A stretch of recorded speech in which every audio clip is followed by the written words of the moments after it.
Another thing that they teach us are boundaries.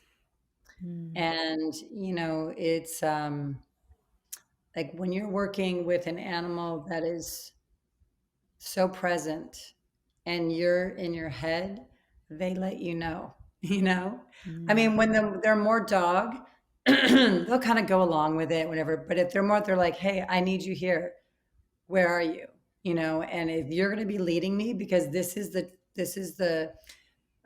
not I'm their master, we're their equals, right? And the dog has been conditioned to serve us, and the wolf says, oh no, we're in this road together, like respect me, respect you, type of thing. So I'm giving you this ability to be with me in this way because you're present and you're honoring that relationship, that bond. And I find the times that I, I think with Mia, she's a teacher in, because what's okay, this is the thing. Mia still communicates, right? But there was a time when she first came, she wasn't really communicating. Like she was, Mm. because there was like she didn't know where she stood, type of thing, right? And so I didn't really notice her in the way that I have the connection with her now. I mean, the connection that I have with her is phenomenal, right? But she's been there for like 7 years or 6 years. It's only been the last 3 years.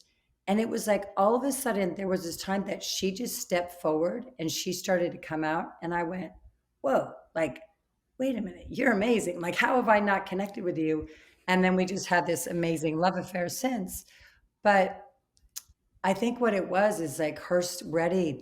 We call it sacred timing. The sacred Mm. timing of stepping in and being honest, like they're honest with themselves of where they are, right? And one of the things that we do is we have the wolf principles. And so one of the wolf principles that we use when we're working with the different programs is um, it's kind of like the idea if in order you have to let go of the past in order to make room for the new. Mm.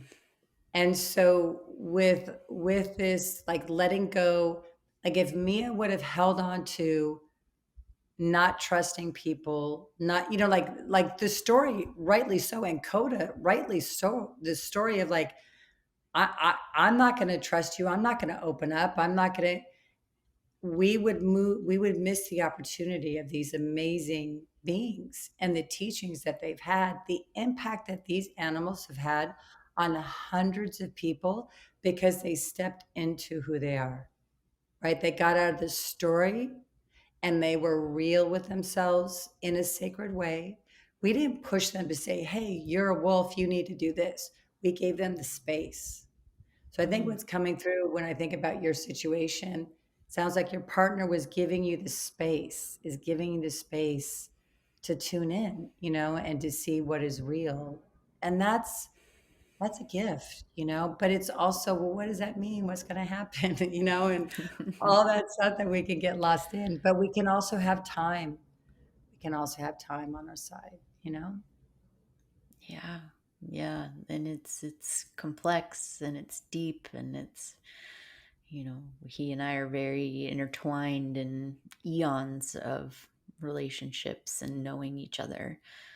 And it's very possible that perhaps this exact time isn't the exact right time. And Mhm. there's healing on his part that's happening, and transformation and rapid growth as he reestablishes his own security and reestablishes what it is that he's giving to the world. And he has been that mirror, really illuminating the dark parts of me that are like the last, not the last, there's always more, but like the biggest of the last sacred shit that I haven't had to look at for not being in a relationship in the last 5 6 years. Mhm. Only a partner can really illuminate certain Exactly. parts of you.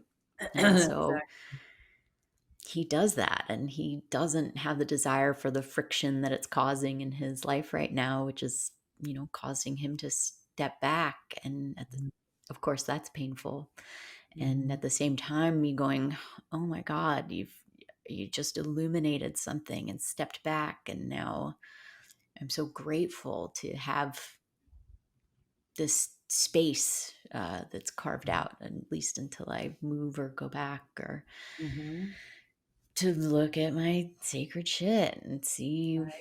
my sacred timing as I'm evolving and stepping into more of myself and more of myself. And part of my story right now is that there's, as I reconnect with that 7-year old who just wants to be free, there's a big part of me that, has said, can't I just be free all the time? Like, can't I just run around and play and run around and play and run around and play?